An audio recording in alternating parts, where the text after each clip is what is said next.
Amy Keller. And I'm Michael LeBeau. With NewsWrap, a summary of some of the news in or affecting LGBTQ communities around the world for the week ending December 12th, 2020. The Kingdom of Bhutan is the latest country on the planet to decriminalize same-gender sex.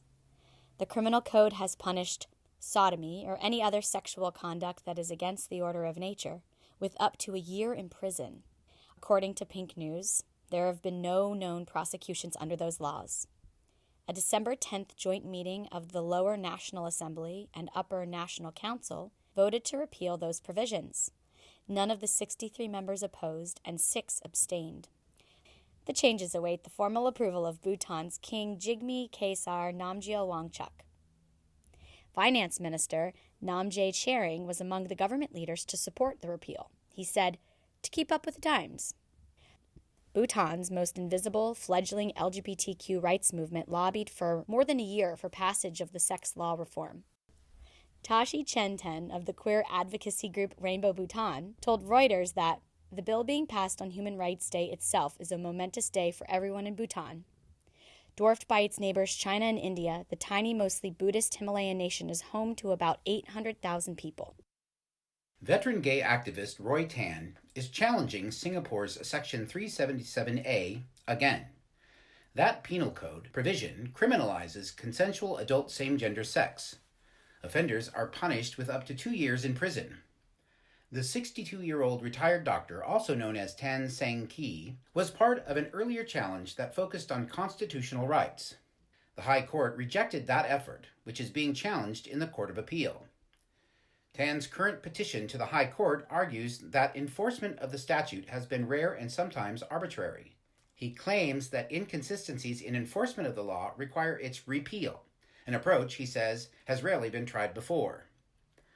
Well-known human rights activist M. Rabi is Tan's attorney. Rabi called the inconsistent enforcement of the Asian city-states law problematic. The government has already acknowledged that 377A should not be proactively enforced because it is deemed discriminatory. We know that they cannot go back. The only way is to repeal 377A completely. Tan says he expects the High Court to hear his new lawsuit in about 10 months, but he'll withdraw it if his prior challenge at the Court of Appeal is successful. Bolivia is the latest member of the Organization of American States to give some form of legal recognition to same-gender couples. According to the news site opinion.com.bo, the December 9th move creates free unions for lesbian and gay couples. The action is intended to bring the country into compliance with a January 2018 ruling by the organization's judicial branch, the Inter-American Court of Human Rights. That decision required all member nations that had not already done so to open civil marriage to same-gender couples. While it's not called marriage, free unions reportedly provide those couples with all the rights and privileges of civil marriage, and officials believe it satisfies the Inter-American Court ruling. The legal battle for equality was launched in October 2018 by business administrator David Victor Aruquipa Perez and lawyer Guido Alvaro Montaño Duran. Now in their mid-40s, David and Guido have been together since 2008. A civic registry resolution named them the first same-gender couple to have the registration of the free union. Lawyers from the Rights in Action Collective celebrated the couple on Twitter, saying that it has been an honor to represent them. #LoveIsLove. Marriage equality has come to yet another state in Mexico. The news site LaPoliticaOnline.com reported that Congress in the state of Tlaxcala approved a bill opening the civil institution to same-gender couples on December 8th. The vote was 16 in favor and 3 against. A 2-hour debate preceded the vote to amend several articles of the Civil Code. The wording of the rationale for the reforms is rather unique: to guarantee equality and eradicate discrimination by recognizing marriage as the union between two people who are not necessarily male and female. Opposition lawmakers objected to the measure. They claimed that it contravened the essence of the core of society, the family. Apparently, the millions of queer families around the world escaped their radar, families with and without children. Even though a ruling by Mexico's highest court said that same-gender couples should be able to legally marry, the 31 states each had to figure out how to get there. The federal capital of Mexico City is its own jurisdiction and opened civil marriage to gay and lesbian couples first. 19 states have since followed that lead, either through legislation, judicial decisions, or by administrative actions. Transgender people won 2 cases in U.S. federal courts this week. The Supreme Court refused to consider an appeal of lower court rulings that affirmed an Oregon school district's policy allowing trans students to use gender-appropriate campus facilities. The plaintiff parents argued that trans students should be forced to use facilities based on their assigned gender at birth. Their offensive reasoning was that other students reported embarrassment, humiliation, anxiety, intimidation, fear, apprehension, and stress produced by having to use these privacy facilities with a classmate of the opposite sex. The case was a reaction to what happened in Dallas, Oregon, a predominantly agricultural town about 15 miles west of Salem. Dallas high school student Elliot Yodar came out as trans in 2015 and complained that he was being forced to use the wrong bathrooms and locker rooms on campus. District officials responded by simply issuing a policy to allow trans students to use the facility in which they are most comfortable. The ACLU's Deputy Director for Trans Justice, Chase Strangio, applauded the High Court's refusal to hear the appeal. He said that it had once again said that transgender youth are not a threat to other students. Similar lawsuits have failed in other parts of the country. Some of them cited freedom of religion.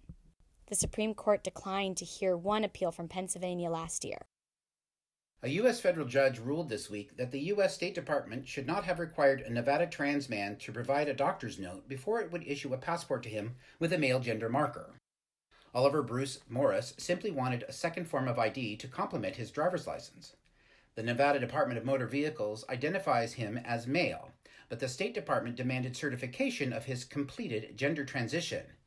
Federal District Court Judge Gloria M. Navarro called the State Department's doctor's note requirement an unconstitutional violation of Morris's Fifth Amendment rights to equal protection. She admonished the department, writing that it has provided no explanation, let alone any evidence, of why it has an important interest in verifying a transgender passport applicant's gender identity. Navarro also noted that not all transgender persons receive or require physician treatment. When he filed the lawsuit in 2019, 25-year-old Morris told the Las Vegas Review-Journal that maybe my family will see it and have a better understanding and see how personal this all is for me, that I'm a person, that I'm a human, that I'm myself, that I'm Oliver. Finally, 2 drag queen story time participants in Brisbane, Australia, are suing the former leader of the Australian Christian lobby for defamation. Johnny Valkyrie performs as Queenie, and Dwayne Hill is Diamond at Storytime events and Diamond Goodrim in adult appearances. Both hold valid working with children clearances. A known anti-queer activist committed suicide following a small protest of a storytime hosted by the Brisbane City Council Library.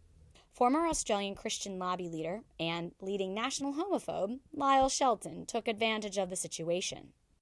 Shelton called the popular Drag Queens Reading to Kids event the equivalent of harboring sexual predators and pedophiles. Shelton asked his followers, "Have we learned nothing from creeps like Harvey Weinstein, Jeffrey Epstein, and Prince Andrew?" In blog posts, Shelton claimed that the events are dangerous and that drag queens and what they represent are not for kids, and they should not be provided a place in front of children in public libraries. Drag queens Valkyrie and Hill are charging in their lawsuit that Shelton's statements incite hatred towards, serious contempt for, or serious ridicule of the complainants. Valkyrie is also trans, and Shelton specifically claims that makes him especially dangerous. The drag duo is suing Shelton for $10,000 in damages and a public apology. Shelton claims that Drag Queen Storytime is an effort to indoctrinate children, and that the lawsuit is simply a demand for him to be gagged.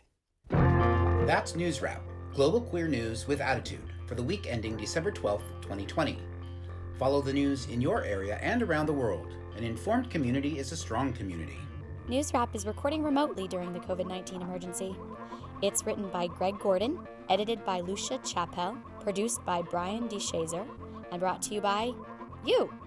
Help keep us in ears around the world at thiswayout.org, where you can also read the text of this newscast, and much more. And you can listen to NewsWrap each week by subscribing to our This Way Out radio channel on YouTube. For This Way Out, I'm Melanie Keller. Stay healthy. And I'm Michael LeBeau. Stay safe.